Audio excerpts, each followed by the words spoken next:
Well, welcome to The Songs We Carry, my friends. This is a show where we talk to songwriters about the music that has influenced them through time, the songs that have crafted them as a song crafter, and all the moments in between. And we also are going to get to hear 3 original live performances from my artist today, Carter Elliott. Hello. Welcome to the show, Carter. Thanks for having me. Absolutely, absolutely. I'm very excited to have you today. You have some very interesting picks for us to talk about. I think the most unique set of anybody who's come to me so far. I was like a little bit able to kind of predict what some people would bring me so far. I didn't know about you. You gave me 3 things that are all really different from one another, firstly, right? One particularly that stands like way over here when the other 2 are like living somewhere here, right? Sure. But stylistically, in terms of the writing style and what I hear, they're all unique to one another and unique to what we've had on the show so far. So Beautiful. I'm really excited about today. But first, before we get into the songs, I don't really know enough about you and your background in music. So tell me about like family and growing up and when music became a thing in your life. So I was born in central Mississippi. I was born in a little town called Flowood. Basically, every town I grew up in was about 20 minutes from Jackson. 20 minutes like east or something. Okay. So I grew up in Brandon and Pearl. For anybody who knows what those towns are, if you don't know what those towns are, Jackson.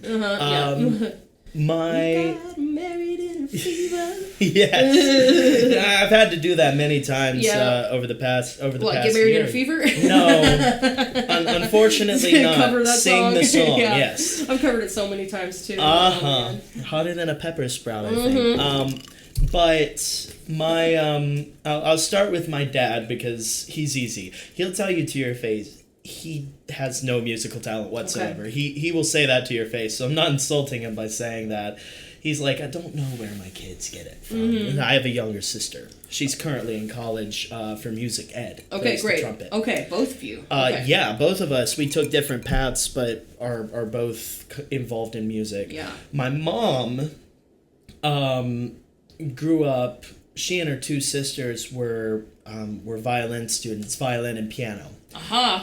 Yes, and it's funny because her mom, my grandmother, who's 77 now, has decided in the past couple of years to take up violin herself, and it's going well. But it's like one of those things that keeps her active these days as well. So I guess my mom's side of the family is a long line of violinists. Yes. Plays, used to play piano, used to play violin, doesn't anymore. Still sings, sometimes like if you get her in a church choir or something. Yeah. I used to accompany her for that kind of thing. But my parents both had jobs at first. My mom kind of became a stay-at-home mom when I was born and still had things to do, so she dropped me off at her parents' house, and from a very, very young age, my grandmother was kind of looking at me and being like, he's got something. She'd go over and pick out a note on the piano, and I'd kind of replicate it perfectly, and that's how we figured out I had perfect pitch, which is a blessing and a curse. Yes, I'm sure. I'm sure that when I start playing, you're going to see me fiddling with tuners and stuff. That's fine. We'll take our time to get it right for you. Absolutely. I'm just going to be like 30 minutes of this before I even pick one note. My friend Big Mike has this joke, I hope I get it right, that he's either tuning guitars or playing out of tune guitars. Fair enough. I mean, they are kind of living, breathing things because they're made of wood that expands and contracts. That's right. Everything is going to change the intonation. I'm sure by the time I play a song, it'll be time to retune. Yeah. But I can easily identify notes and stuff. And the main thing I'm forgetting is both of my parents are huge James Taylor fans. Okay. Which made me a huger James Taylor fan, I guess. By the time I was born in 2003, he had released all albums up to October Road, and 2 live DVDs. And my parents had all the CDs, both of everything. the DVDs, and so there's this one story I like telling. In 2005, Hurricane Katrina hit Mississippi and Louisiana, and of course that was incredibly devastating. Up in central Mississippi, we were far up from the coast. The coast was devastated. We got lucky because we were in central Mississippi. All we had was power failures. But I was 2 years old. And very much, I was born crying. I did not stop crying. The power went out, so couldn't fire up the CD player, couldn't fire up the DVD player. We had a battery-operated CD player, and apparently a James Taylor CD was the only thing that got me to shut up. Oh, okay. So, there we go. yeah, so deep intrinsic tie to an artist there already from a very young James age. Taylor, yeah, yes. my parents had the DVDs. My grandparents had the VHS tapes. There we go. So I was pretty both much fronts covered. You know, all the James Taylor wherever you need it. set for childhood, basically. Yeah, that's so funny. That's so interesting. What does it say about our parents if they're like madly in love with James Taylor? I don't know. I'm not sure I want to know. My grandmother figured out I had perfect pitch, could easily identify notes. I'd be singing along to the DVDs or the VHS tapes or the CDs or whatever pretty accurately. And one day she was driving down one of the... It used to be a minor highway. It's now known as Lakeland Drive. She passed a music store. At the time, it was known as Mississippi Music. There were 4 locations in Mississippi. Okay. One in Flowood. And she saw some advertisement there that was like 2 group piano lessons for $35, which... She saw that and approached my mom about it, and my mom was like... Okay, but you've got to drive him. You've got to drive right. him. Your responsibility. Yeah. Yes.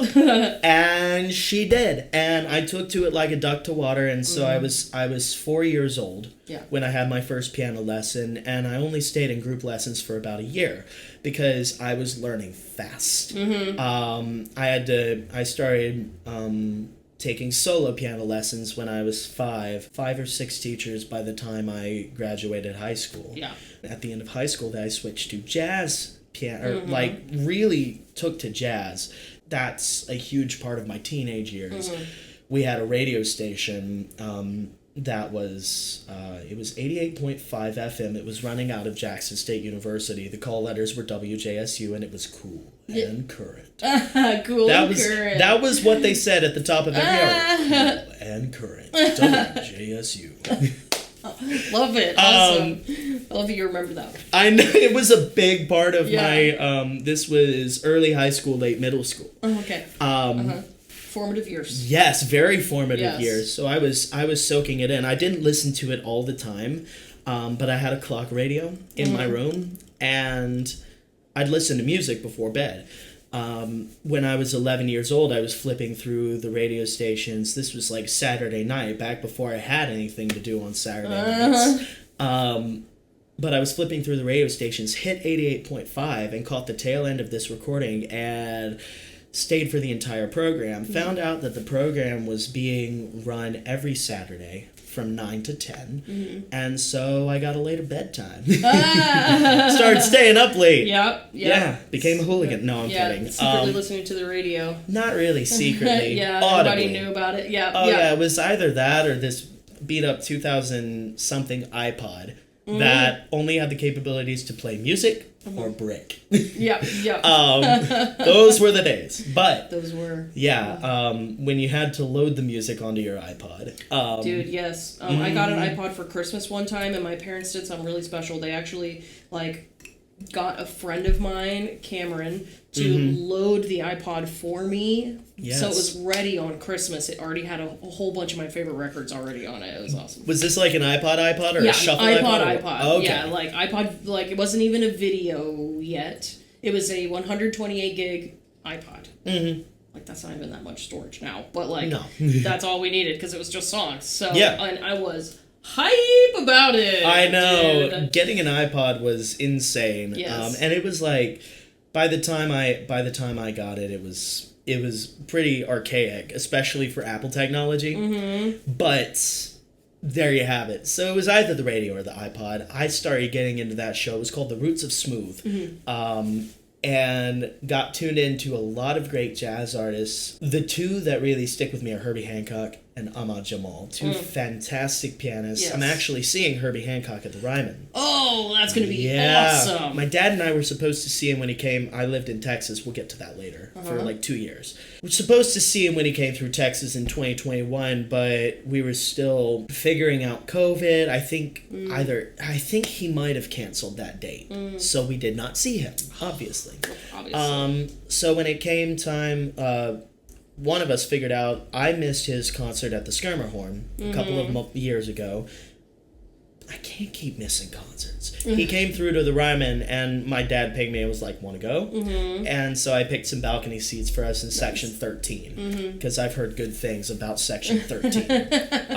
I have. Yeah. It's like where you want to be to catch a good show at the Ryman. Yeah. But I tune into that radio show every Saturday night from 9 o'clock to 10 o'clock and take copious notes on what was being played, who was playing it, figure out what I liked, and it was a wonderful time for me to be discovering artists, and that's why at 16, 15, something like that, I ended up switching from classical education to jazz. 16. Classical education to jazz education from a guy named Knight Bruce, who still actively plays in Jackson and around. I used to jam with a lot of the jazz cats. There's a video of me from like late December on Instagram sitting in with those people. It's a guy named Raphael Sims on the bass, Maya Kyle's on the drums, Todd Bubba on he was playing an electronic wind instrument at the time. Oh, cool. But saxophone as well. Yeah. But I listened to that radio. There was a coffee house called Fusion Coffee House up in a town called Ridgeland, that did this thing every Sunday called the Jazz Spot. And the reason it was called the Jazz Spot is there was this big red spot on the floor. Okay. That's where the musicians set up. Raphael Sims, as I mentioned before, the bassist, he'd host it. And I'd go pretty much every month, starting at the age of 15. And then when I got my driver's license, that didn't stop. Oh, yeah, go to the Township Jazz Festival that they held every year. I'd go to as many of those shows as I can. They knew you pretty quick, huh? Yeah, they knew me pretty quick. Yeah. I made my face pretty known. Yeah, I bet you did. Yeah, I try. But, I graduated high school when I was 17, and that was in the middle of 2020. I promise I won't be one of those 2020 kids. I actually preferred not having a graduation. Yeah. It's like, you're going to make me dress up and walk in the middle of, like, 90-plus degree. Mississippi gets hot. Probably anywhere from 10 to 20 degrees hotter than it does in Tennessee. Yeah. And because we're closer to the coast, you have to factor in humidity. Oh, yes. Yeah. Yes. I know all about it. Yeah, two of my close friends got married in a town called Biloxi, which is right on the Gulf of Mexico. And I went down there, and I was setting up, because I played their ceremony, which was beautiful for a number of reasons. It was beautiful, number one, because they loved each other, and two, because it was less than half an hour. And I was setting up to play, and I was wearing a relatively loose shirt. Yes, and because they had a non-traditional wearing, and they were like, wear whatever you want. Yeah. Not whatever you want, but like snazzy. Yeah. Instead of like formal attire. Okay, snazzy. fine. So I was wearing a relatively loose shirt, and I got to the venue. They got married at Ground Zero Blues Club in Biloxi, which is a fantastic venue for them. Yes. And I got there, and they had the fans running, the AC going, and I broke a sweat within 3 minutes. So anyway, graduated high school in 2020 and shipped off for 2 years to the University of North Texas. Oh, yep. Yep. I graduated from UT. Yes, you did. I did not. I spent 2 years there. Yep. Remind me what you graduated. So I graduated with an economics degree. Of all things to go to UNT for. Yeah, I know. I didn't really go there with that intent necessarily. I just found myself in it. But I found also while I was there, ethnomusicology and that whole department there, and got obsessed with all of that. My senior year, I was like, I don't have enough time now. I loved it. I took a really cool like history of American music class. Okay. And just a ton of great stuff. But that's where I spent my musical focus at UNT, was actually in an ethnomusicology context. I think you may have mentioned that once before, but I didn't get that much detail. That's freaking cool. Yeah, real nerdy. Yeah, no. But it was awesome though. Who Like, just I know, right? True that. It was awesome. I got to learn about so many different types of music, and it just reinforced the sort of idea that none of us can ever possibly know everything there is to know about music, because as soon as you are like a full expert, you don't even have to think about soloing, you don't have to think about improvisation, you're a writing machine, you are a total expert at your craft. There's a whole nother style of music on the other side of the world that you know nothing about yet. Yep. I was up late last night on a Wikipedia rabbit hole, because what else was I going to do? Certainly not sleep. And somehow I got into the section of Wikipedia that was like, okay, so 1955 in music, 1830 in music, first millennium in music, second millennium BC in music. Yeah. There's way too much to delve into. So much. Way too much. What any of us know about music is incredibly limited, especially with everybody makes recordings. Everybody and their dog makes recordings. Yeah, now. Well, yeah, now. Yeah. But even Pink Floyd had their manager's dog on a record one time. That's true. Yeah. That's true. I'm kind of being facetious. One of my but it's true. One of my favorite records of all time by Willis Allen Ramsey. There's a great, early, pretty kind of funny song on there called "Northeast Texas Women." Okay. And there's a dog barking in the end. Everyone, it's a big group of people. I actually happened to he's passed now, but I knew personally a guy who was on that recording, jamming in like a big living room style jam session, and you can hear a dog barking in the background. Whoa, it's it's real fun. That's hilarious. Yeah, so yes, even the dogs, are getting to be a part of our records now. Yeah, I know. I love it. Yeah, but, et cetera, So, I spent 2 years at the University of North Texas. I really don't want to forget this. Spent 2 years at the University of North Texas as a jazz piano major. Started at 17, left when I was 19, got some great instruction. There was a guy there named Dave Meter, who was he was my private jazz piano instructor and my favorite professor there. He had a great demeanor. He had a very relaxed demeanor. He was no nonsense about the education part of it, which is good, because you don't want your professors to feed you a load of BS. Of course. But the way he approached it, he was very calm. He was UNT was my first big step outside of Mississippi, and I tripped hard on a couple of things. I was growing up fast, learning a lot about myself, and it was very turbulent. So having that kind of it was a very calm encouragement. He was like, I saw you play at Steve's Wine Bar. What were you doing there? And I figured out that I do better with an audience rather than just a private instruction thing where it's just me and somebody who is holding my grade in their hands. Which I don't think is uncommon. Sure. I teach now at MTSU, where I ended up finishing out my degree with a degree in commercial songwriting. Now I'm an adjunct professor there, and I teach songwriting instrumentation for piano, and part of that is holding proficiencies. And I know people who crush the performance, who I think because their GPA is in limbo with this class.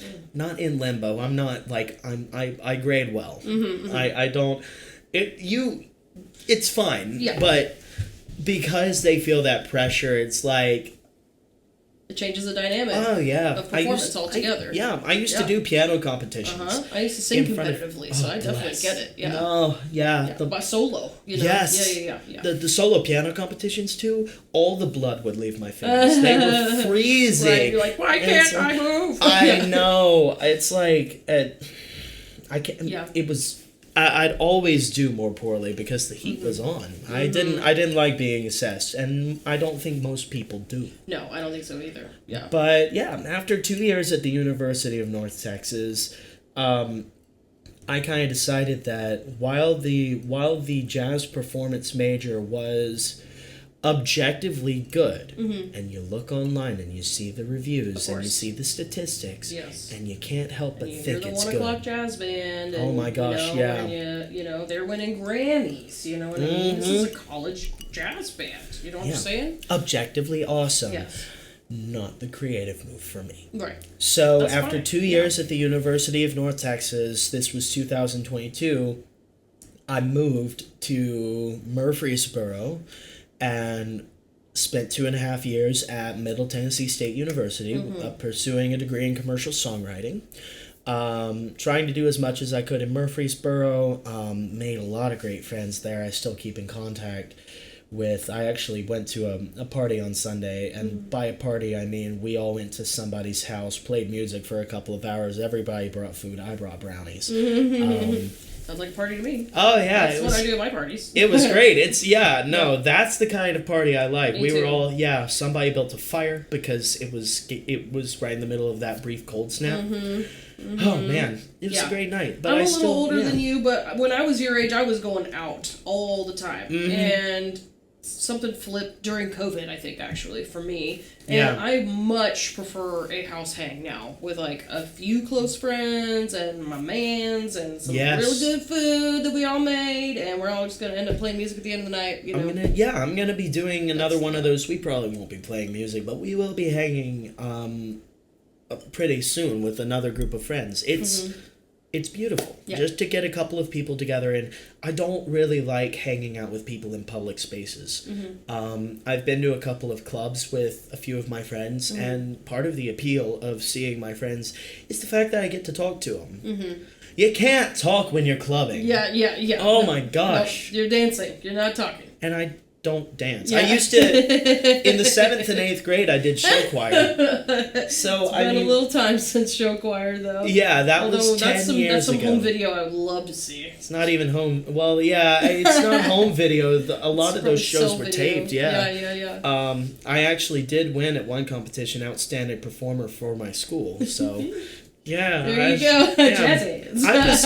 I was good at what I did, even though it stressed me out.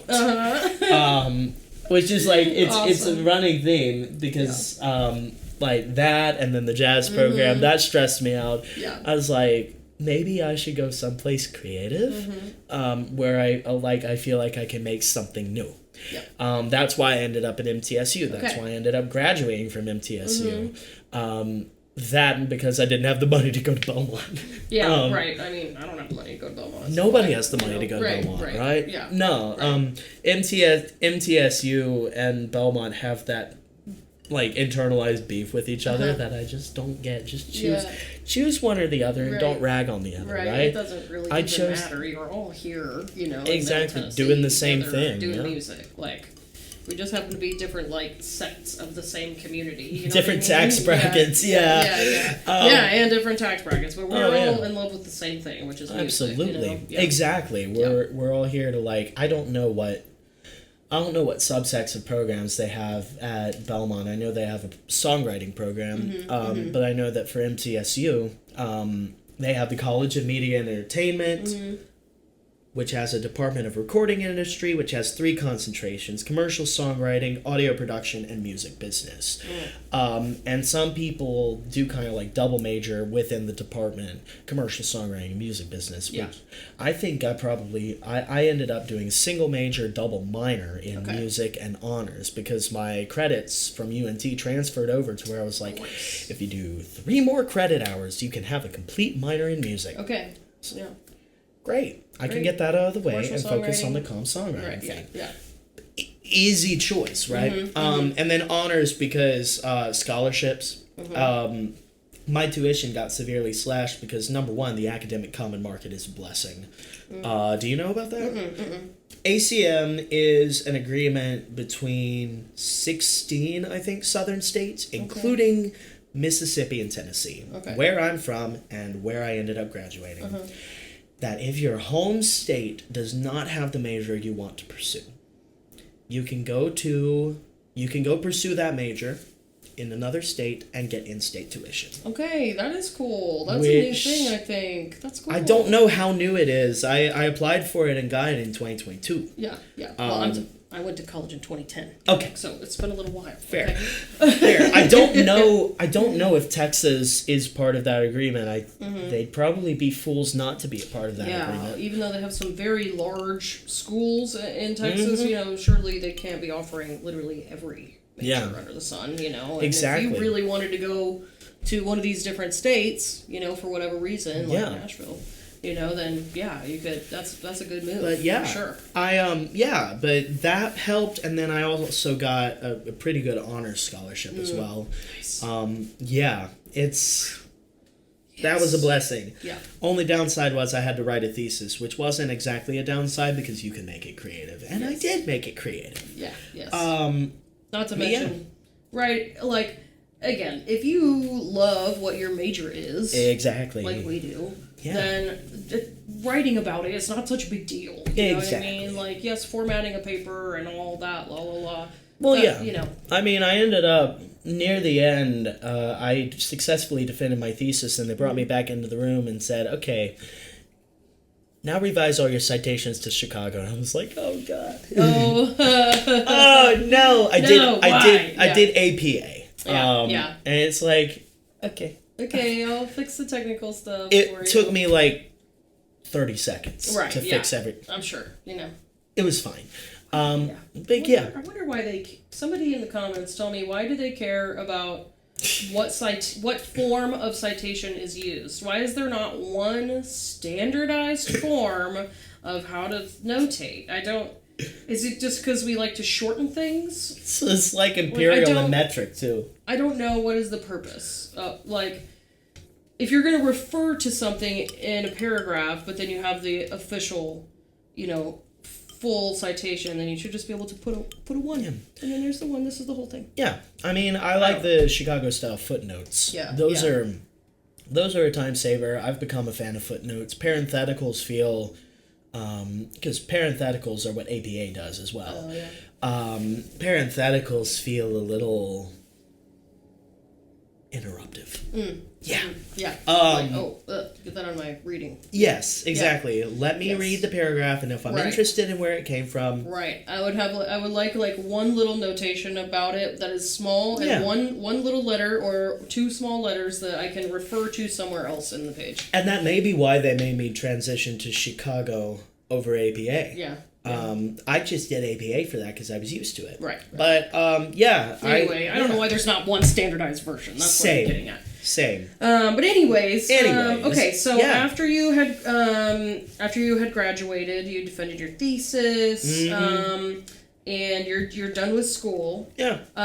What then? Where'd you go from there? Well, I graduated from MTSU in December of 2024. I had been living in Murfreesboro for 2 years, and then I decided that if I wanted to get anywhere, I needed to move to more of a split point. So I moved to a town in the middle of Nashville and Murfreesboro called Antioch. That's right. Where it doesn't have the greatest reputation as a town. Apparently, it's gone downhill in the past 20 years. I think it's actually, yes, temporarily, but there's so much gentrification all around Nashville right now that it's just true. It's just waiting. Just give it time. True. Yeah. I'm giving it time. They just started building I think it's called the Pan Asian Supermarket in Antioch. They're building, yes. Apparently, they started building it there because there's already a high population of Asian people who live in Antioch. Okay. And so it makes the most sense to put it there. At least that's what I've read. Yeah. And it's completely Asian owned. We're going archaic. Asian owned and founded. So it's like, yes. Support that move. Yes. But I moved to Antioch in 2024, started splitting my time in between there and Nashville. did some things. I've done a lot of open mics in Nashville. Found myself some steady gigs. I'm kind of working through the bar musician phase of my career, which at 23 years old is a good way to be making income. Yes. Yes, it is. It's a fun way to be making It's income. a fun way to be making income. The amount of people I've met, just from a people aspect, I don't want to be doing the bar musician thing for the rest of my life. Sure, I know I've got more does. in store. Yeah. I've got like 50-something years left. Maybe more. I don't know. Hopefully more. We'll see. Hopefully more. You never know. Yeah. But being a bar musician means you get to meet the most interesting people, both who come in the bar and both who come into the bar and work behind the bar. And you get to know a lot about a lot of different kinds of people. I've had a lot of mainstay gigs in Murfreesboro and Nashville. You sure have, yeah. And I'm currently wrapping up an album. Okay. Not your first. When did you start releasing music and all that? Yeah, so I started releasing music in 2021, back when I thought I knew things, and realized I didn't. I had Logic Pro on my computer. I recorded the entire thing in my apartment. No like kit percussion or anything. It was this ballad that I wrote for a friend of mine. Halfway for a friend of mine, half for a class assignment. Because college. And I was trying to do some like fun little experimental stuff, and some people still like the song, but with most first releases, with most artists, I'm not necessarily proud of it. I like it from time to time. I can see the appeal sometimes, and I'm not discouraging people from listening to it. It has a good message. Somebody broke their leg and kept listening to it while their leg was healing. I was like, oh my god. Yeah. It's called Child of the Small. There's an in joke with that because my friend I wrote it for was like 5'2", so yeah. Oh, there you go. Cute. Small. Okay. Yeah, you get all the in jokes there. Yeah. That was my first release. I released a single in 2022. That was kind of another mandated thing by another. It was the Music Makers Coalition, Nashville Music Coalition. Over in Nashville, Tennessee, it was put on by Apple, Southern Word, the Nashville Public Library, the National Museum of African American History.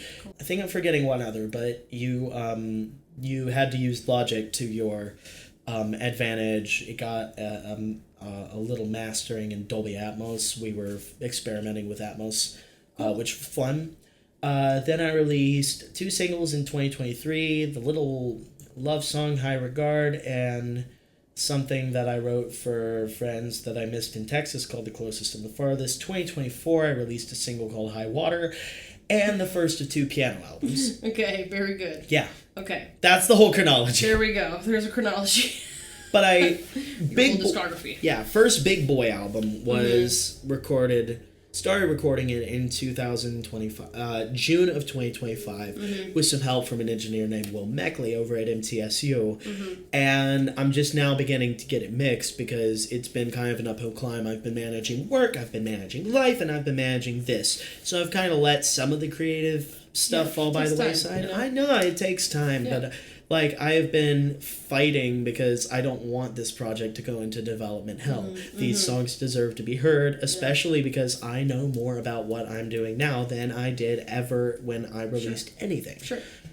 Which is great. And when I start doing another album, I'll know more than I do now. Yeah, I was going to say, hopefully that pattern continues throughout the entirety of your discography. But actually yesterday, I was like, I talked to a mix engineer who works as a mix engineer and a drummer around Nashville. His name's Nick Harrison. Really cool guy. Cool.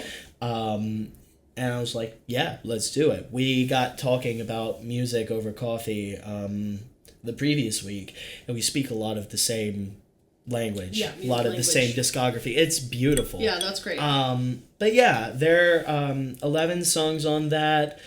Various and sundry influences, various and sundry styles. It's my beautiful little hot mess. Yes.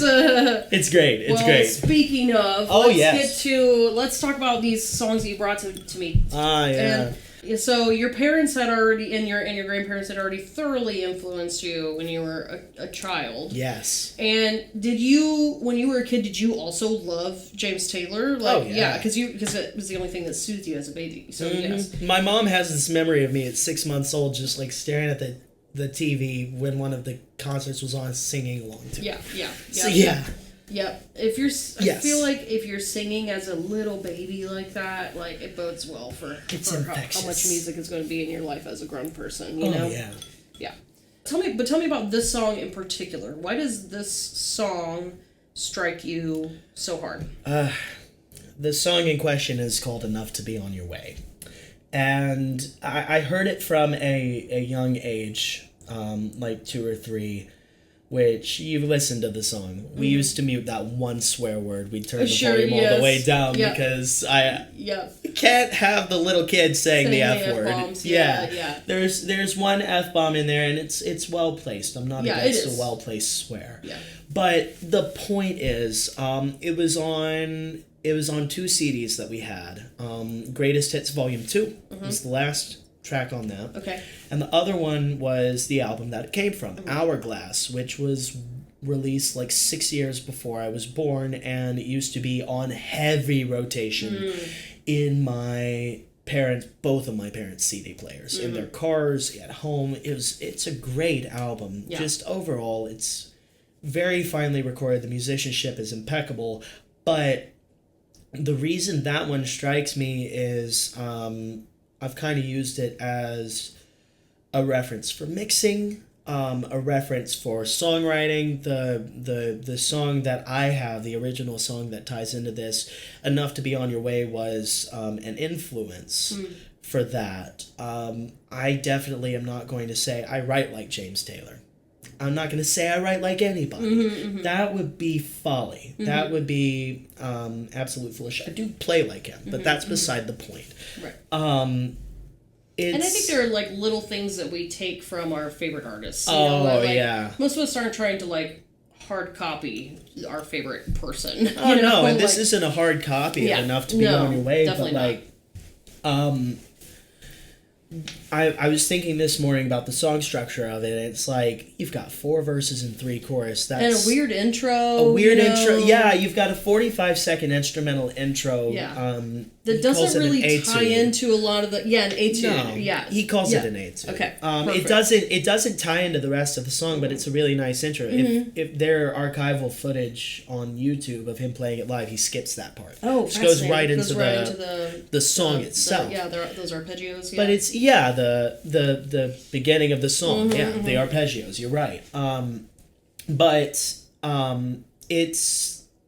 it's an extended song structure that wouldn't make sense in normal pop language. Right. But it works for what the song is. Like, it feels like everything in there has a purpose. Yes. And it's like 5 minutes and 40-something seconds, but every part of that feels crucial and unique, and it's not 5.5 minutes that you would waste. Because I listened to it like 4 or 5 times. Oh, just because it kept playing on rotation in my brain. I was like, I don't need to hear these parts again. You know. And that's the beauty of later period James Taylor albums. I'm not love the older James Taylor albums, the ones that like all the hits came from. The problem is that they were recorded at a time when recording technology was severely limited. But if you listen to albums like Hourglass and October Road, which was released like a couple of months before I was born, I think, those have the same musicality, they have the same songwriting style. They have a little bit more of a mature songwriting style, because by that point, when Hourglass was released, James Taylor was 49. Which means he would have been like 3 years older when October Road, 3 or 4 years, 5 years older when October Road came out. So he's writing about different things. Yeah, sure. Enough to Be on Your Way is a song that he's dealing with the loss of his brother. Yeah, right. His brother died of his alcoholism struggles, from what I understand. I've seen a little bit of an interview from James Taylor about this song. Yep. Yeah, his brother Alex, who he turns into a kind of new character for this song, Alice. Yeah. So Alex to Alice. But I do love the fictional story that he's kind of created to kind of create, like, I guess, an allegory, if you will, to what has happened in his life. You know, he makes it sound like kind of like a cult is taking her away. You know what I mean? Let's just put it how it is. Yeah. And, you know, he's having to, like, say goodbye to someone that he loves while they go out and try to figure out who they are in the world, you know? Yeah. And he's trying to, like, I guess, give them that freedom, but he's very reflective about it. It's, you know... So, what about these lyrics, like, or about the meaning behind the song, like, sticks with you? Like, what kinds of things you think about whenever you're listening to this song? So, this is probably fatal as somebody who likes to write songs, but I'm very music forward. I'm very music first. Lyrics kind of take a back seat. Yeah. I've gotten better at my lyrics over the years, thank God. Otherwise, I'd be writing some of the weirdest. I would not be known for who I am now. We don't talk about what I was writing when I was 17. Yeah. Yeah, I'm gonna start somewhere, just like you said. I know, you have to start from somewhere, and some people start writing total utter garbage. But the music first, I've kind of already alluded to it. The musicianship is impeccable. Mm-hmm. Everything fits together as if it were a composition. Mm-hmm. Everybody's locked in with each other. I like that lovely, tight arrangement that the bassist and the drummer are simpatico with each other. I don't know how they recorded the guitar and the synth pad with each other, but there's a synth pad lying underneath the guitar that I took a direct cue from when recording one of my songs. The one I'll play for you, I'm sure, in a moment. It's a very soft song, but it grooves well. And it's not one that you'd make stank faces over, but like, everything is pocketed so well, and you can almost hear kind of the sense of grief coming through in those little electric guitar moments, those little cues, the way the cello comes in on that very final verse, "Woke Me Up on a Sunday." The lyrics, if I'm breaking down the lyrics, it's a very storyteller song. And it's I can break it down into three distinct sections. The chorus aside, the verses I can break into three distinct sections. The first one is kind of a straight read of the situation at hand, the death of Alex and the funeral thereof. Yeah, and I agree. That section ends with "So Long Old Pal." Yeah. Yes. Instead of the ending cue of "So Long Old Gal." Yeah. He's changed characters completely by the 1.5 minute mark. Yeah. I agree. I was thinking about that earlier. I was like, he started writing this song about Alex. Like, it just kind of, I think, just came out of him. You know what I mean? And it's and then he wrote the chorus. Yeah. And then I think he decided to kind of take a turn and write a story that was in an allegory, you know what I mean? And that's the thing I like the most about that. Another minor section, the very final verse, is the personal affectation of, like, there's a running theme among James Taylor's work that's very grounded in the self. It's very grounded in looking inward. And it's very grounded in this song right here. This song that I'm singing to you, which is literally the last words. That's literally the last phrase. I stumbled on this song. I don't write like that because I've been taught otherwise, I guess. But it's very... It works, but it's plain, but it works. And I think it works because it is so plain. Yeah, simple. There's no masking. And then there's the story of Alice in those other two verses. Who's Alice? Why is she important? Like, those personal ties, she's just some figure in the story.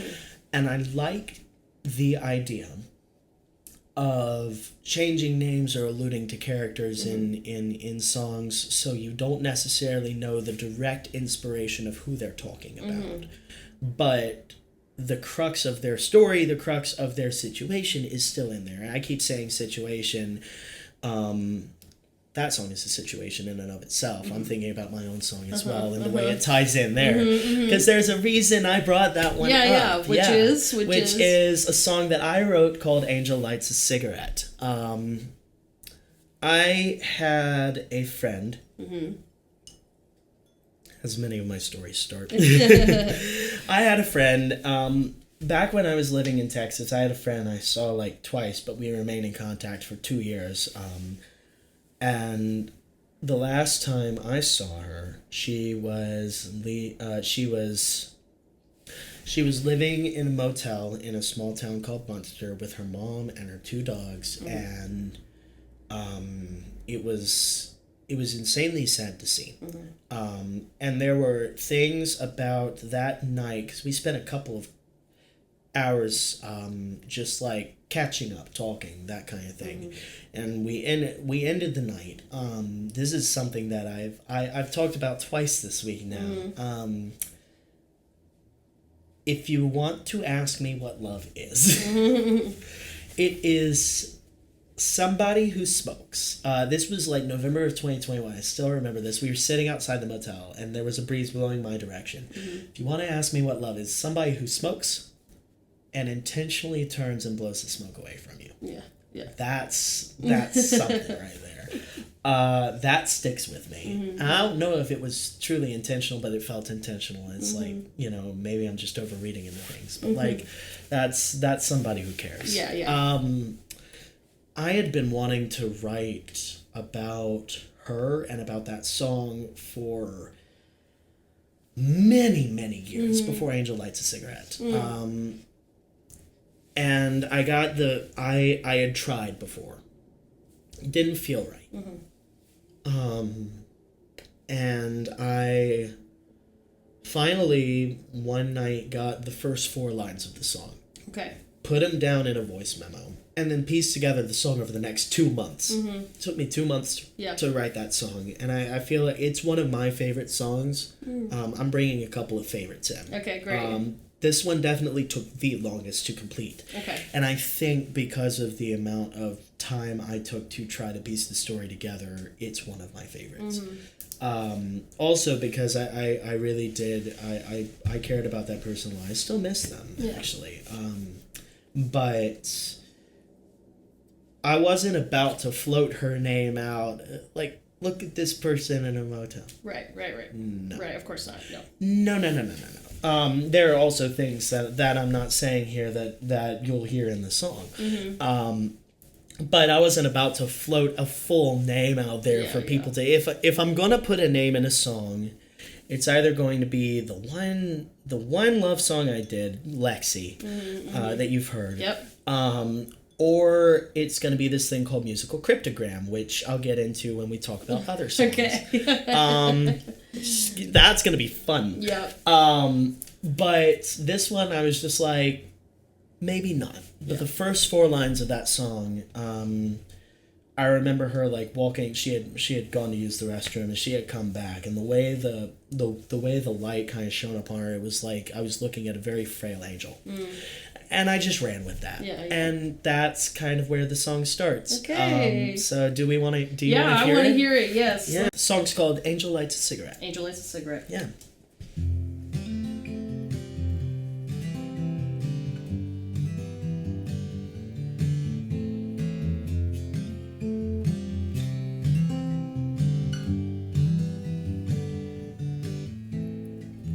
Angel lights a cigarette and wanders halfway across the room.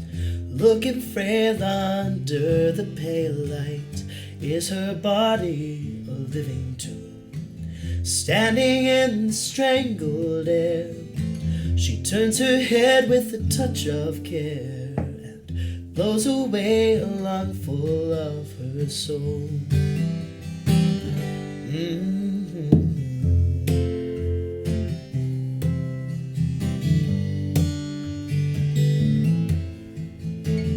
Angel lives inside a motel off of Highway 82. No one knows where, no one goes there.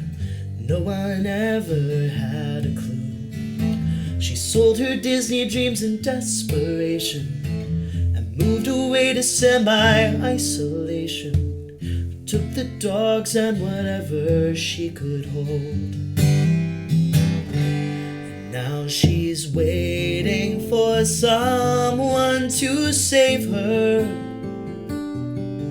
And she hopes that she'll make it through the night.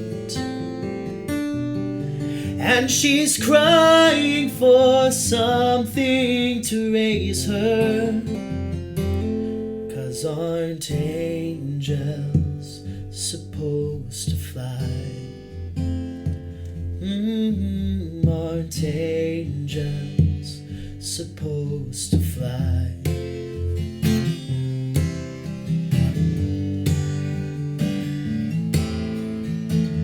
Angel rests her weary hand upon the Bible in the drawer, and getting halfway through Colossians, she gets lost in the search for more. Well, there's a verse about a sweet salvation, but she let go and only found damnation. So where's the part of life she can control? Now she's waiting for someone to save her, and she hopes that she'll make it through the night. And she's crying for something to raise her, 'cause aren't angels supposed to fly? Yeah, aren't angels supposed to fly far and fast through worlds that never last, through every past disaster that left them here? Wings torn and tattered hardly ever matter when everybody stumbles and sheds a tear. But somehow that never made things clear.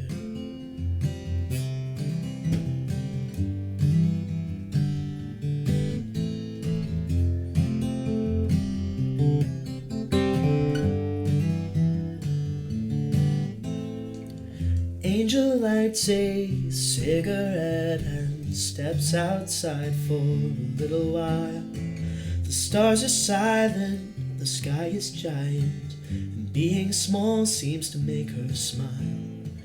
And as the smoke flies far away, to be lost to another day, she shuts her eyes and dreams of finding home.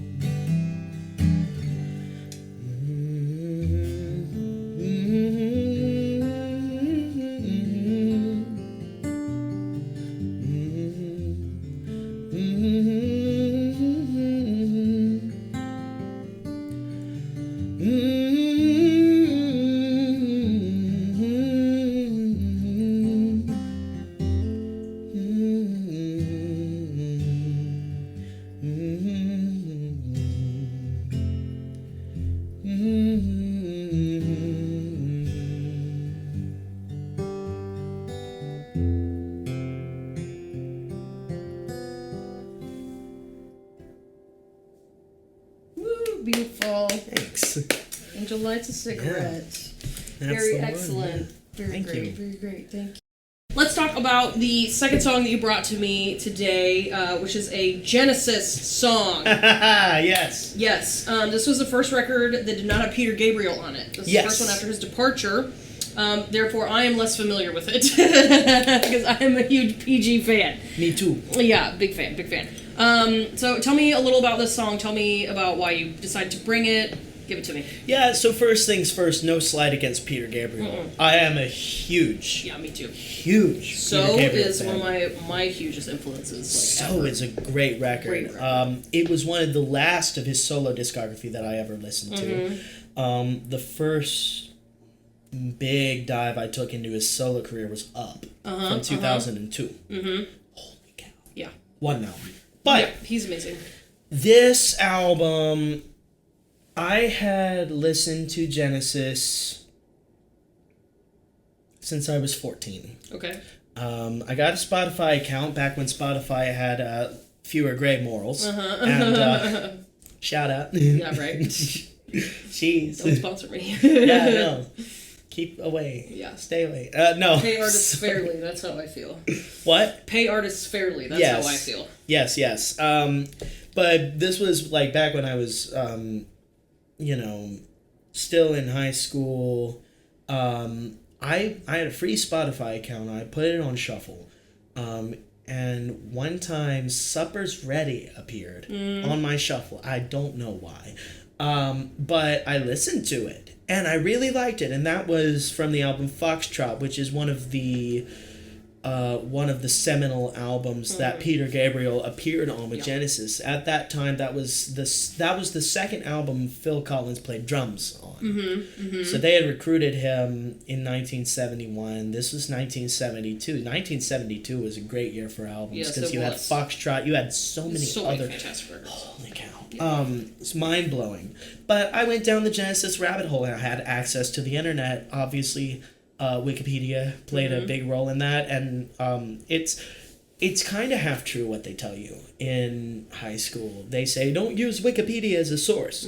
What they don't tell you is that Wikipedia has footnotes, and they have links to where they got this information, that information, and the other. So I'd just be reading and looking at those articles and that kind of thing. Oh, I remember how I knew that Phil Collins was in a band because I went down that Wikipedia rabbit hole. And so I got into Genesis. The things that I heard on the radio, Misunderstanding and That's All, I didn't realize. I thought those were Phil Collins records.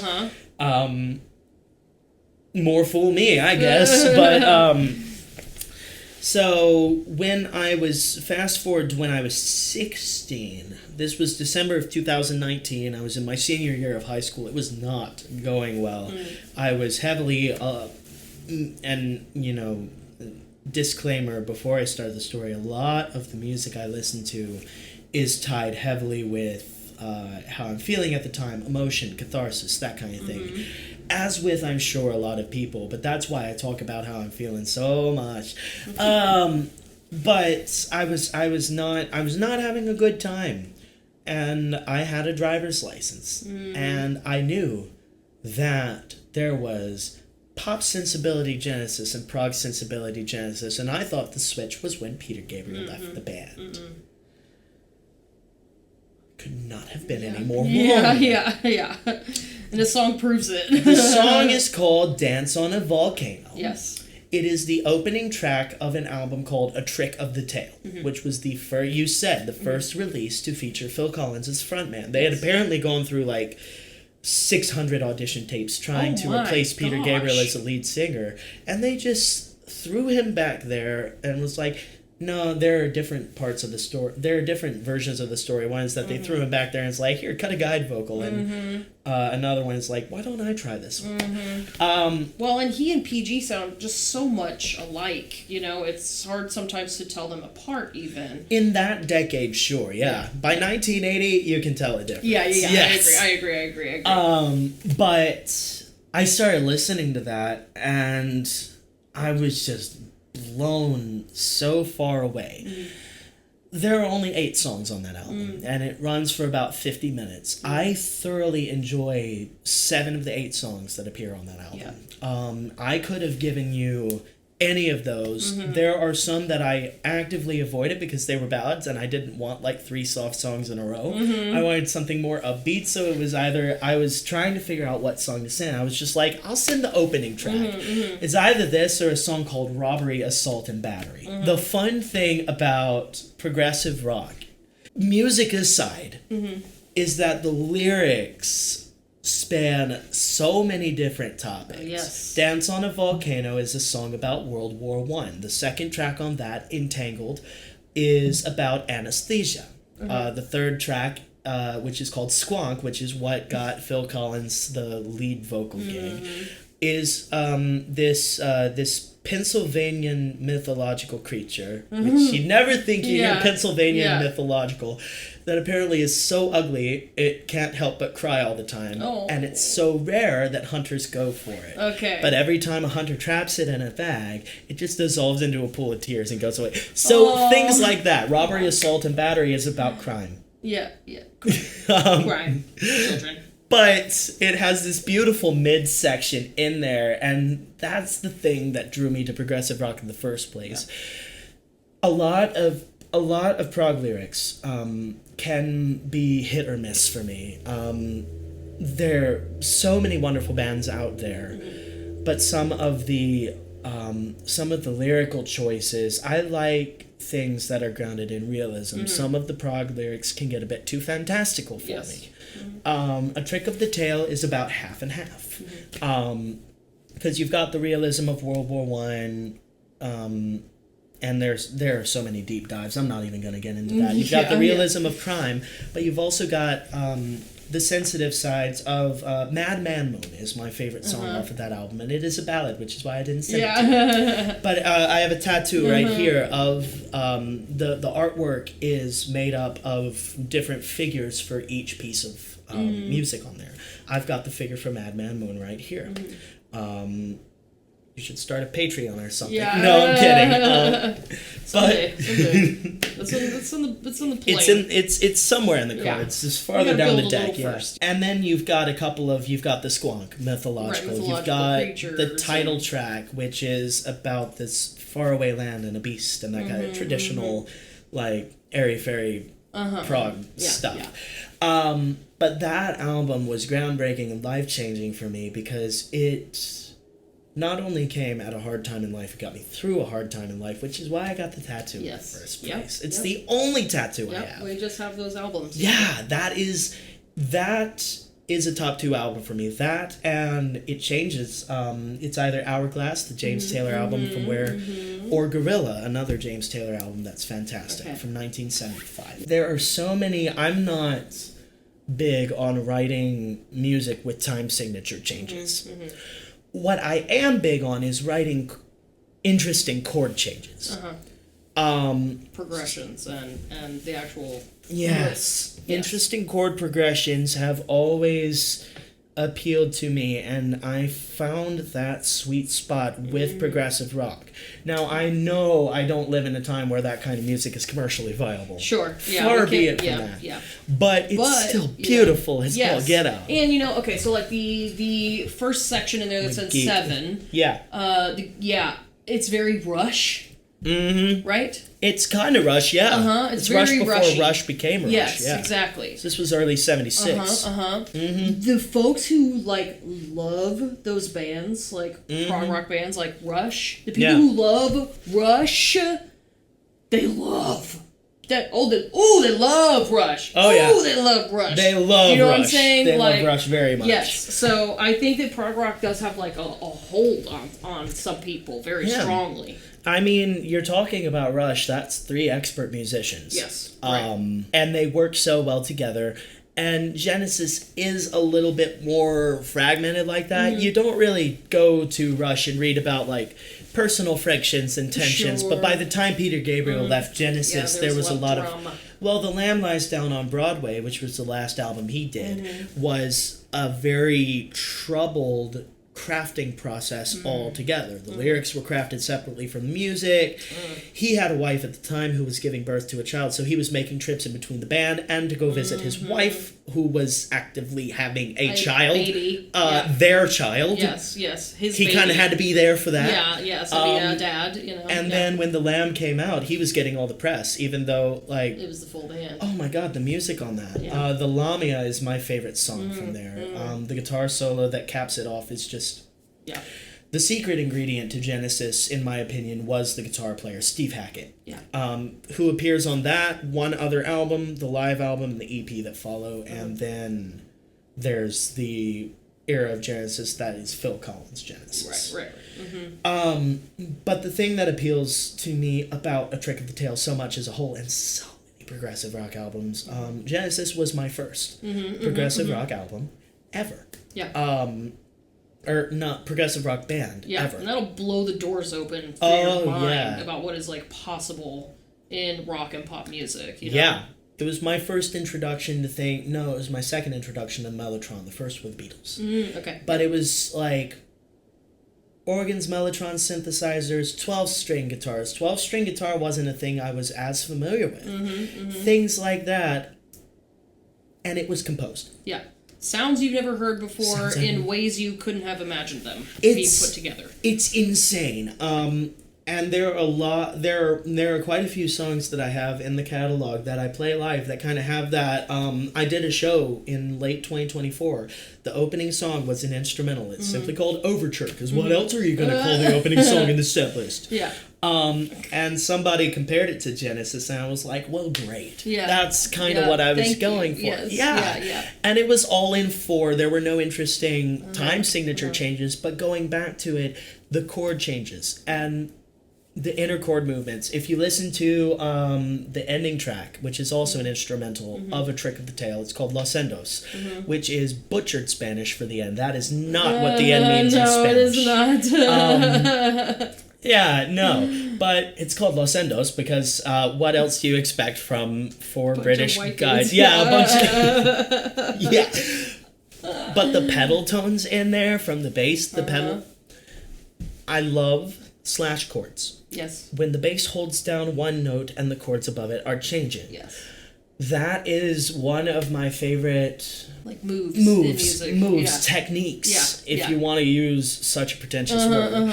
The problem with progressive rock is it can get a little pretentious for some people because it is inherently a fusion of classical and rock, and maybe a little bit of jazz if you're into bands like Camel or Caravan. Seasoning on top, like exactly. It's just a little flavor. I mean, by the time A Trick of the Tail came out, Phil Collins, who I play drums as well sometimes, and I don't play drums as well as he does, but I cop some things he does. Because it's that awesome. The moves are cool. He was getting heavy into jazz fusion at that point. He was also in a band at that time called Brand X. Which their album, Unorthodox Behavior, is insanely awesome. But A Trick of the Tail became a seminal album, though not the first Genesis album, and by that point I had been listening to progressive rock for about 3 years. I had gone through, Peter Gabriel led Genesis, Camel, Jethro Tull, there was this very esoteric band called Gentle Giant that I got into for a bit. But A Trick of the Tail just came to mean so much to me because of the time in life it came in, and because Dance on a Volcano is the first of 8 tracks, and it is the first of 8 beautiful tracks. There are things in each song that I can pinpoint this right here. This thing like a minute from the end, or the entire midsection of Madman Moon, or the keyboard solo in Robbery, Assault, and Battery is a very, very high moment in the album. It's in 13. Oh my god, nerds. I know, 7 and 6. In that order. Like some Vince stuff. He does that. Yeah. He be doing that shit a lot. It's so good. You've got the synthesizer on top, the choir from the Mellotron, I guess, underneath, bass, guitar, and drums, and they're all locked in, and... It's magic sometimes. That song specifically led to a song that I wrote called Little Phoenix, which is the next song I'm going to play. Okay. That keyboard solo, those 40-ish seconds kind of provided a little bit of basis for what I did with the chords there. I mostly write songs about people. Yeah, me too. So I'm just like, I write messages or things for my friends, stories about my friends, messages for my friends, that kind of thing. Yeah. And for this one, it took 15 minutes to write. I love that. I love when that 15, 1-5. Yeah. I've only had 2 songs like that. As the last one that you played for me took you 2 months to just write the lyrics to, you know, like it was, and that song was really under development in your mind probably for a very long time, even before you started putting it on paper. You said you tried it and it didn't work out before. Yeah. You had to come back to it later. It took 2 months, and then some songs you just sit down and they just spill out of you. Yeah. And then you have a song. I've had that happen to me a couple times too. This happened, this one happened, I was getting together with a friend shortly after some New Year's Day. Mm-hmm. And I had had a pretty great New Year's. Oh, yeah. It's a good New Year's Day. Their New Year's was total garbage. And I got a 45-minute info dump on how that New Year's panned out. And it was like one of the most destructive New Year's I had heard of. And I was like, my God, are you okay? Yeah. And they weren't. Yeah. But really, it's... I hope they're doing that. Yeah. But some stories still deserve a song, you know? Exactly. I mean? Yeah. And I went back home. I went back home, and I sat down, and this friend was going to move to Phoenix in a couple of months. Mm-hmm. And was also short, so little Phoenix. There you go. No. Oh my gosh. Yeah, I guess I get most of my inspiration from from people's height. From people's height, yeah. Little Phoenix, Child of the Small, Angel Lights a Cigarette was 5'1" or 5'2". Yeah, I don't know how it works. The third song I have for you was also about a short person. Short people. Short people. Yeah, I don't know. It's maybe because I can look down and see their entire world. Maybe so, yeah. I'm sorry. Well, you're tall, so probably I'm 5'11". Yeah, so most people are shorter than you know. Yeah, it's, yeah. Yeah. But the point is, I got home, and with all that in my head, I just wrote a couple of simple lines, simple encouragement things. I am a big fan of I understand the appeal to more complicated songwriting, and especially in Nashville, when you have a lot of hooks that rely on, double meanings or puns or that kind of thing. Sure. It's clever. It's nice. Yeah. But sometimes it's like Billy Joel is an influence of mine as well, and he went, he did an interview with Bill Maher, where Bill Maher talked more than he did, but that's beside the point. But I only got 17 minutes through that interview, and it was an hour-long interview, and I was like, okay, enough! Yeah. But in that 17 minutes, Billy Joel expressed that he just likes to tell it like it is. Yeah. And that worked out for him, right? I like it when people tell it like it is. Yeah. I'm a fan, if I'm going to do anything clever with words, it usually relies on alliteration. Alliteration is a fun thing for me. Yeah. But I don't like to be overly genius in the way that I write lyrics. Because if you're trying to prove that you are smart, then you end up looking stupid. Yeah. It's best to let the song speak for itself. So I just wrote down a couple of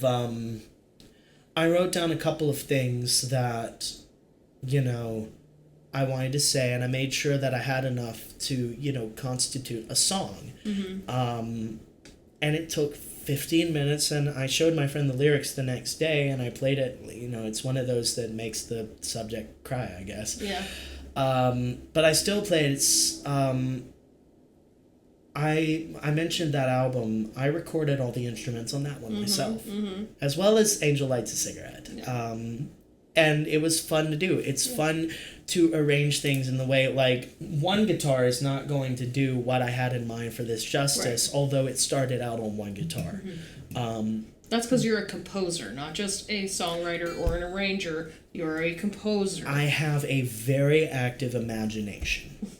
And that imagination leads me to, construct the entire song in my head. Yeah. And there are times where it'll wiggle a little bit.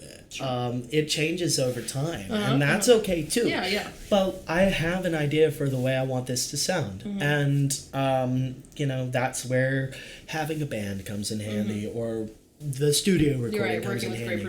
Working with a great producer, that kind of thing. Yeah. Okay, we're gonna hear "Little Phoenix" by Carter Elliott.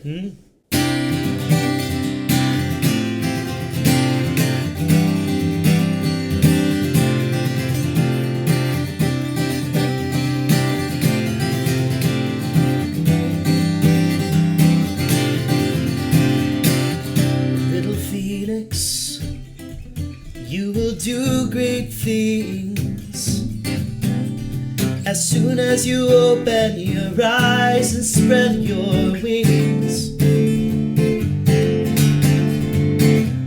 little phoenix, you will fly away into the dark to the dawn of another day. It can be hard to keep off the ground when there are many who weigh you down, but I know I'll see you soaring in the air, and I hope to see you flying everywhere. Little phoenix, you are brave and strong. In the face of your enemies, you can do no wrong. Little phoenix, well, I believe in you. You can chase your dreams and hold fast to what is true. It can be hard to keep off the ground when there are many who weigh you down, but I know I'll see you soaring in the air, and I hope to see you flying everywhere.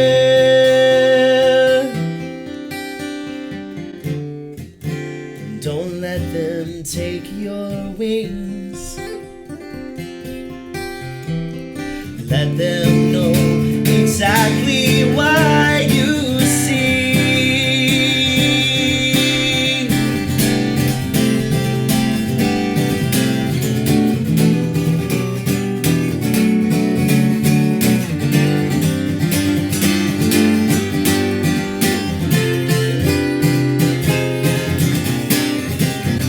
Little phoenix, you will be reborn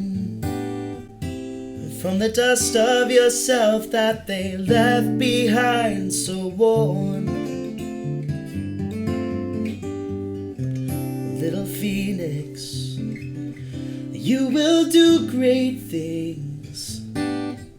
So soldier on into tomorrow and see just what it brings. It can be hard to keep off the ground when there are many who weigh you down, but I know I'll see you soaring in the air, and I hope to see you flying everywhere. Oh, I know I'll see you soaring in the air, and I hope to see you flying everywhere.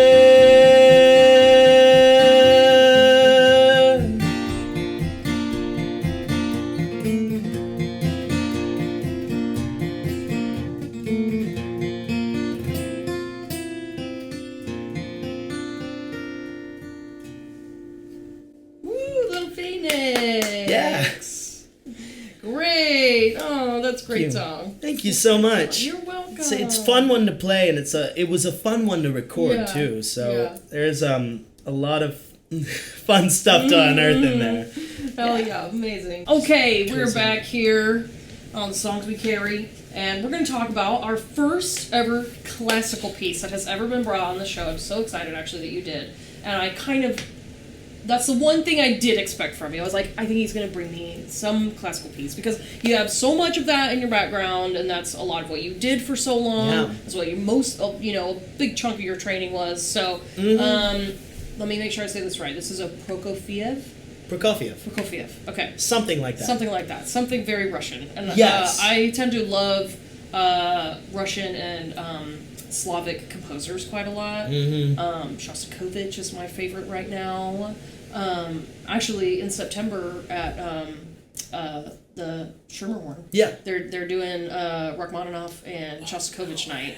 Yes, I got Vince season tickets this year, so we're gonna get to go to a bunch of classical music this year. Been living here for 4 years. Still need to get a season pass. Yeah, dude, it's worth it. Honestly, yeah. It's a little bit of money, but even if you get like the half passes that are like the half the season, you can pick which one you want to go to, and it's worthy. Anyways. So yeah. So tell me about this song. This is the third movement of Opus 80. I can't remember the opus number. I just know it as Violin Sonata number 1. Okay.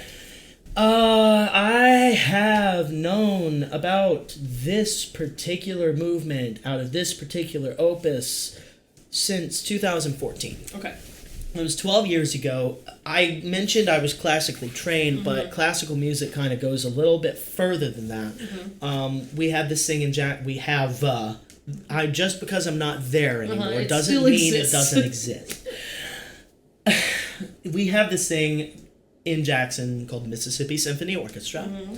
It is at a venue called Thalia Mara Hall, which is beautiful, beautiful. I want to play there someday. They just opened back up after a lot of renovation, restoration. My parents told me all about it because they went to their, I think it was a Pops night. With a Morgan Freeman theme about it. Okay, fun. Mississippi. Awesome. But Classical music Morgan Freeman night. Sorry. That's yes. So funny. Yes. But it was part of their pop series. But my dad and I used to go to those shows all the time. I think he got a season ticket, and we'd go to the symphony nights. And I'd sit. I don't remember much of the music I ingested. Because it wasn't recorded and I couldn't repeat it.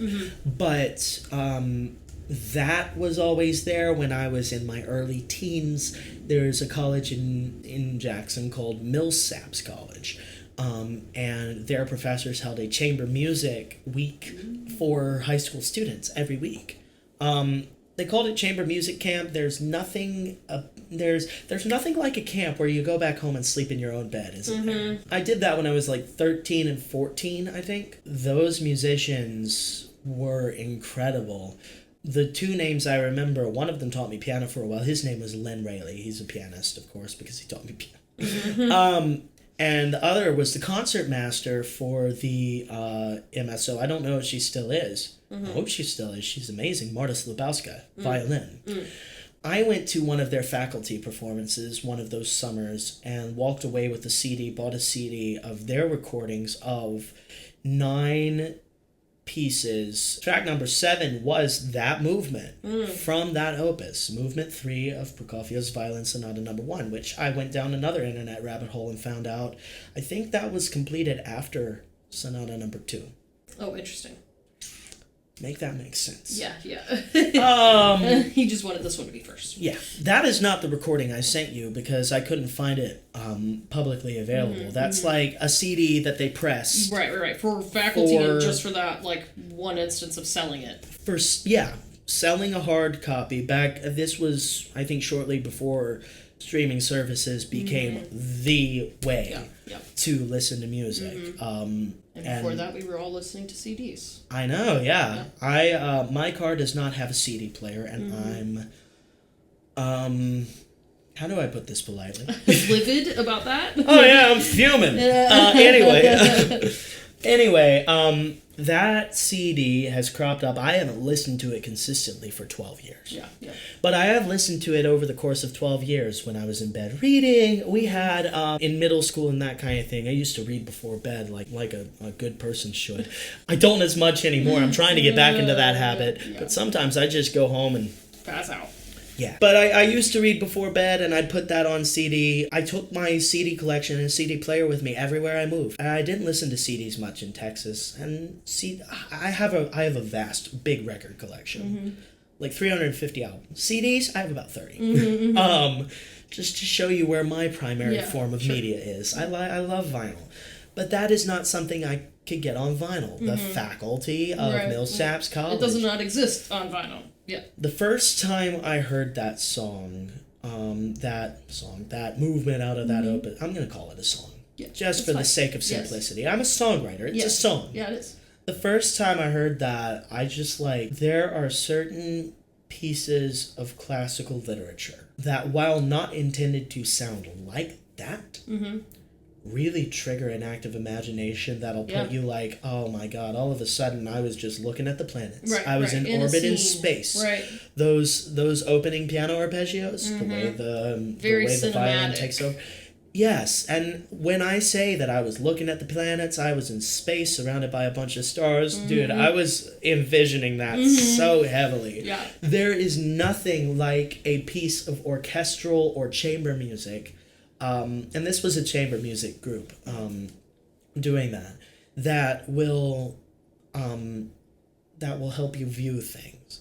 That was part of the crossover from classical to progressive rock. But like every time there's an orchestra involved, I always see something. Yeah. And it's seeped into a lot of my work as well. I keep obsessively listening to that piece. I listened to it on the way here. It's one of my two favorite pieces of classical literature. The other one is Aquarium, which is the seventh movement from the French composer Camille Saint-Saëns' Carnival of the Animals. Okay. If you asked him, it would be, unfortunately, the thing he's most remembered for. Yeah. But the Aquarium is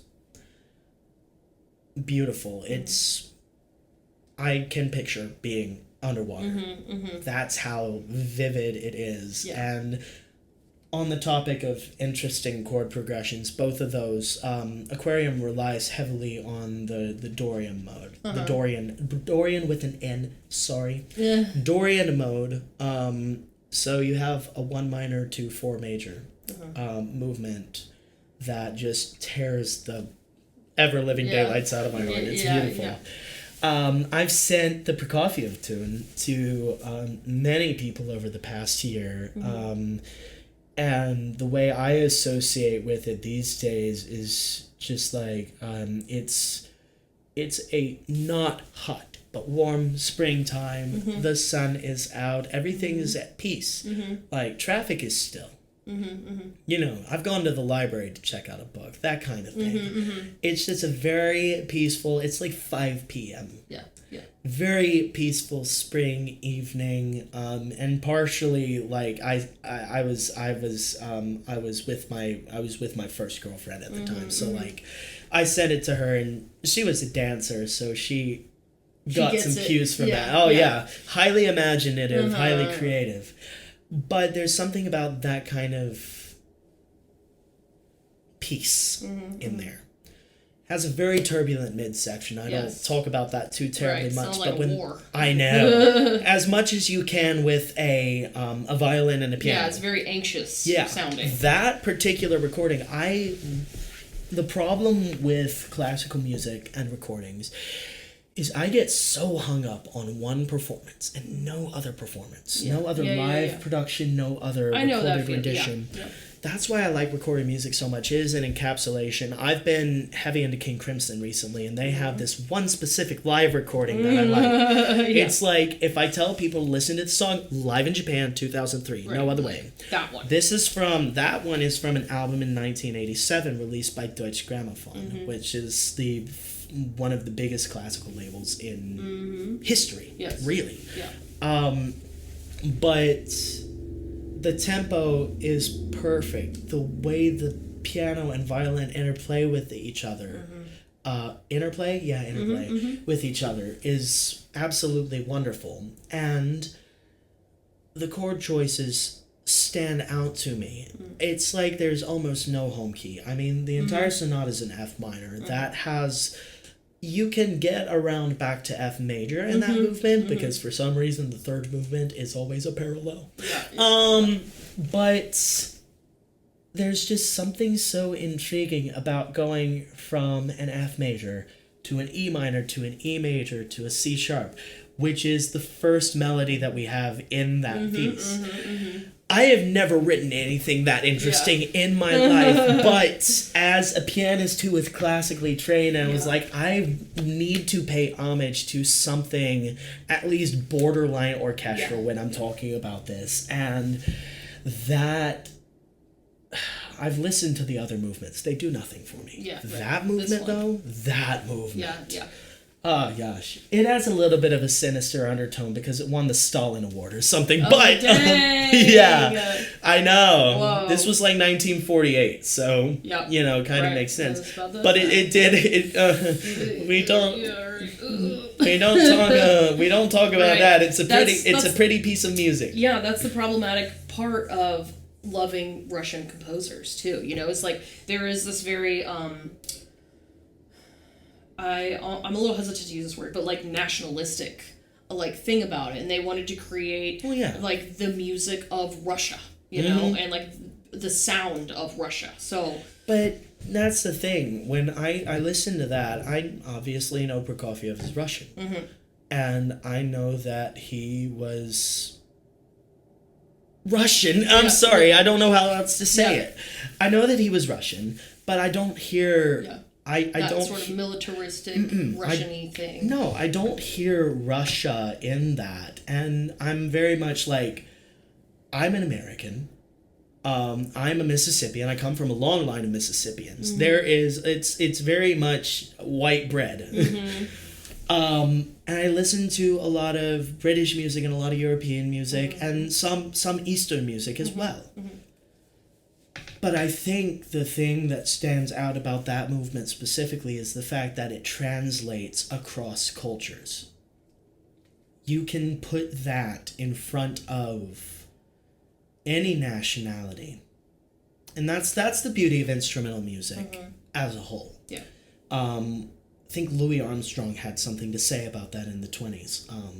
That you can walk up to somebody and not know what language they speak, not understand what language they speak, but you start playing a song that they recognize, and all of a sudden you're friends. You get it. Yeah. He used Strutting with Some Barbecue, and now I want barbecue. I was trying not to mention it, but that's great. You can put instrumental music in front of anybody, and it doesn't matter classical has its appeal. Jazz has its appeal. Microtonal has its appeal. And microtonal's kind of been making waves for some reason in the past year and a half. What is that, Poitrine band? I've seen them. I don't know what they are. It's very weird. I'm trying to get on board, but I don't know if I'm on board yet. I'm not microtonal prog rock. I'm not necessarily on board with microtonalism. Yeah. I get that we were raised with the 12-tone scale. And that there are so many different temperaments to where music can be divided. It's a whole mathematical thing, and everybody's got a different, not everybody, but a lot of different cultures have a lot of different math for it. Yes. Microtonalism tends to evade me because I was steeped in everything 12-tone. Right, yes. But that being said, you can put that 12-tone piece in front of anybody, and I hear something vastly different to what the original intent was. And that's the beauty of it. Yeah. I have 2 piano albums out that are collections of improvisations and compositions. They were recorded over the span of 2 hours, maybe 90 minutes. Yeah. Split up, created into tracks, and my intent was just to play a bunch of things that just came from here. Yeah. But a lot of people that I've talked to started getting active imaginations. And that's fun. Yeah, that's really so beautiful. Cool. Yeah. So when I write music, the last song I'm going to play is not instrumental. It has lyrics as well, but I like to go back to that springtime view of things. I like to go back and kind of tap into the classical element of things sometimes. And this is a very classically steeped piece, even though it's arranged like a singer-songwriter song. Sure. I mean, again, if Billy Joel could do it, he was heavy on the Beethoven. Yeah. He was. Yeah. But in fact, he released a classical album. I didn't know that. He didn't play it, but he wrote all the music. Oh, that's cool. Had help kind of notating it, I guess, but he got a pianist named Hyunki Ju to play the music because he couldn't play it. Yeah, yeah. but he could write it. He could write it. It's beautiful. That's the case for many composers, though, I feel. Is that they can't play every instrument in the symphony. Yeah. But they can compose for every instrument in the symphony. You know what I mean? And the last song we're going to play is on piano. Piano is my first instrument. Right. But it is the instrument that, like, if you are a music major in college, they make you take a piano proficiency. Yes, they force you to. Yes. It is a great springboard into what music looks like, the language of music. The language of music, how it's spread out. 100% agree. Because it's all lined up. There's no confusion with the strings and what notes are the string. You don't have to worry about that. You can see the pattern. And once you just have 8 of those memorized, then you've got the entire pattern memorized. Not only is it lined up, you have pretty much the entire range of almost any instrument at your disposal. That's right. Which, like, I play a lot of solo gigs, back to those bar gigs. My everlasting beef is trying to play songs and have them sound complete. Yeah. Having that range helps tremendously. Yes. Because I can use the midsection as a groove, top line up here, and the bass is the bass. Yep. Exactly. Yeah. But the last song I'm going to play for you, kind of transitioning from that, is called A Butterfly in Texas. Okay. I don't know. I need to go visit Texas and meet more people because they inspire me, I guess. I don't write all these songs about people from Texas. And I have a friend. We still talk. We're talking about becoming pen pals now. Oh, cute. Yes. Precious. What? Precious. Yes. Ways to keep a friendship alive that are just like outside of the ordinary. Kick it old school. But in 2021, when I was still attending UNT, I did an open mic night and did a couple of songs, and she was like, "Write me a song." This was at the UNT Syndicate. Okay, gotcha, cool. They did that sometimes. So I did that, and afterwards she was like, "Write me a song," and it took me years before I could even think about it. It's like, when people say write me a song, it often takes longer. It's like, my inspiration comes very spontaneously of the moment, that kind of thing. Right. And also, if somebody tells me to write them a song, I'm going to be like, why? Why should I write you a song? Like, I'm going to be sassy about that. We were friends, and we still are. But, yeah. It's like, how do you write... How do I put this? How do you begin to condense an entire person into 3 to 6 minutes? When they tell you to. Yeah, right. So after many, many years of not writing her a song, I finally did. And this was when I had moved to Tennessee, and as good friendships do, we had a lot of ups and downs. That's a good friendship right there. At least I think. If you can survive the downs and go back to the ups, Yeah, then you have a bond. Absolutely. Yeah. I'm lucky to have people like that. Yeah. But I ended up writing A Butterfly in Texas as her song. And there are a couple of things. The reason it was a butterfly is she related heavily to butterflies. Has a tattoo on her arm of a butterfly. I think it's cut. No, was it temporary colored? I don't know. Yeah. But it's a very ornate butterfly, very beautiful, and just takes that through her life as a symbol of growth. Yeah. The compositional aspect I'll bring up about that song is musical cryptogram, which I mentioned earlier. Yeah. I found out about that when I was in high school. Okay. And just quick little internet dive. There are a couple of different styles of musical cryptogram. I borrowed from the French style, which is essentially A through G or A through G. Yes, and then A is H. Right. B is I. So it's gridded out. The problem with that is it doesn't take into account for accidentals. Oh, right. Okay. So I just take my creative liberties with accidentals. A Butterfly in Texas is in F major. And so if I'm having to write a B in there, it's going to be B flat. Right. Unless I just want it to sound like a B. Right. But in many of my songs, Yeah, I'm a sucker for this. This is my. This is one of your moves. This is one of my moves. This is one of my favorite things to do. How can I hide somebody's name in the music? I've noticed that twice already so far. I feel like, or in the first song, were you hiding anybody's name? Oh, No. no. Okay. No, These two. and neither in Little Phoenix either. Oh, okay. But I've done it in. There's a name in Child of the Small. Okay. Lexi, that's what I was thinking. Lexi, yes, that musical. Na na na na na. Oh yeah, very memorable song. Lexie. Especially because we did it with Creative Pulse and. Yes, I remember that. For another reason. Yes. I'll be including that. But what? I won't be including that in the edit. Okay, good. Drummers. Anyway, Lexie is spelled Lexie, and when you parse that out into a musical cryptogram, you end up with EECBE.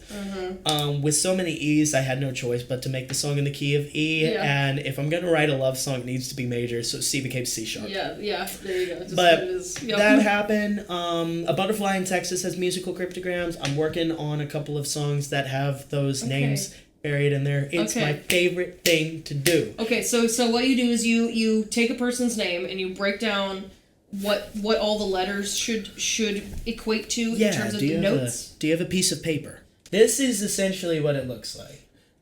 It's literally just a grid. So my name is going to be your name Ansley E.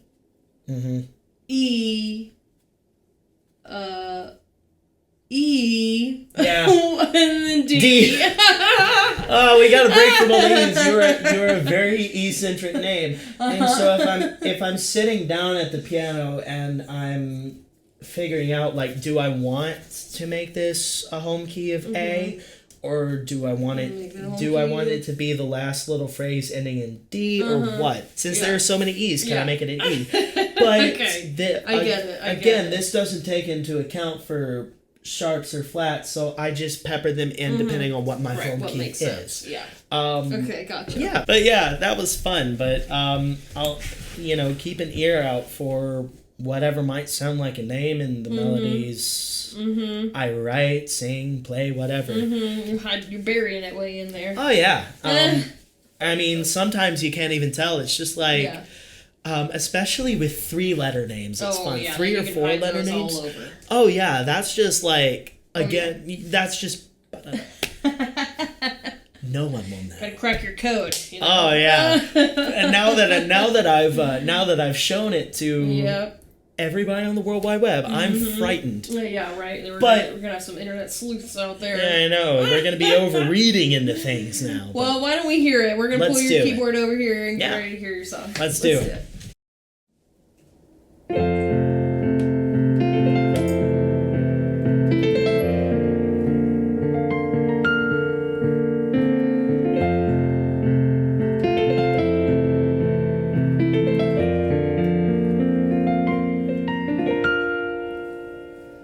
There's a butterfly in Texas whose heart is bigger than her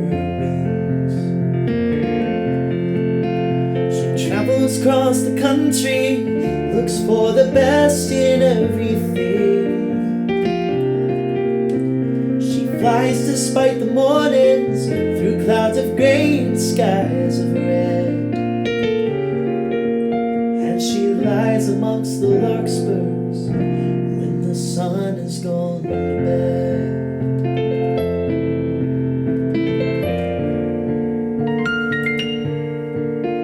There's a butterfly in Texas, as beautiful as she is kind.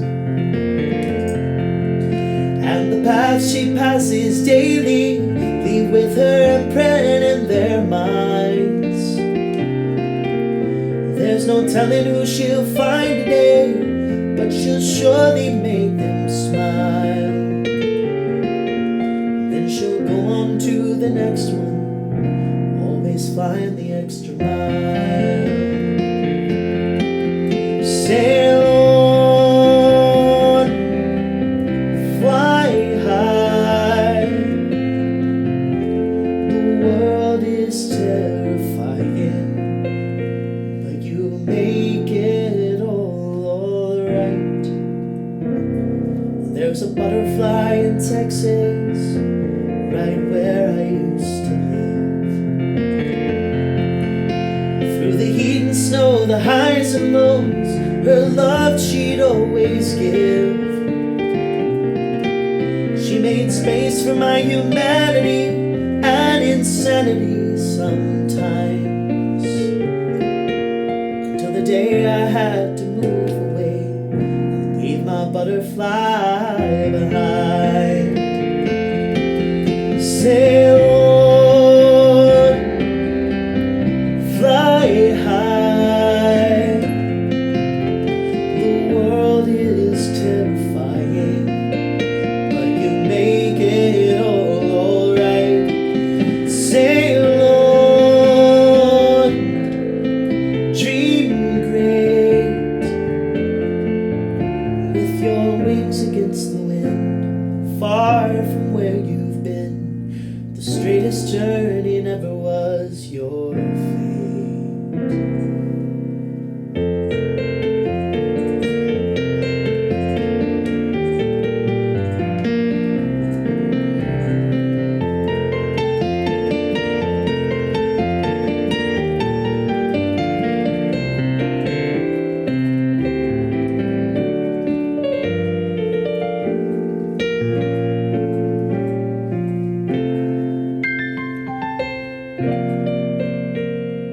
One day I made my way through Texas, just as the sun was sinking low.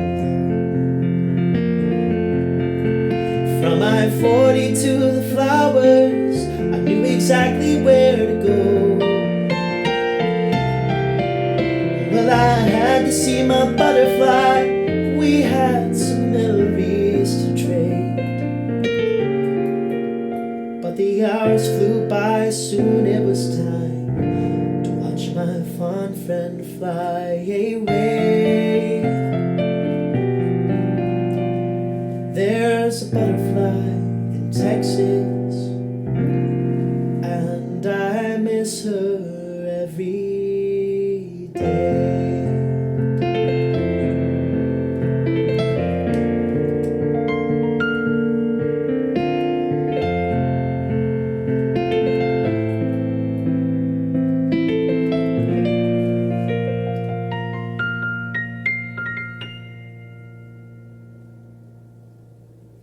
Woo, nice. Yay. Thank you.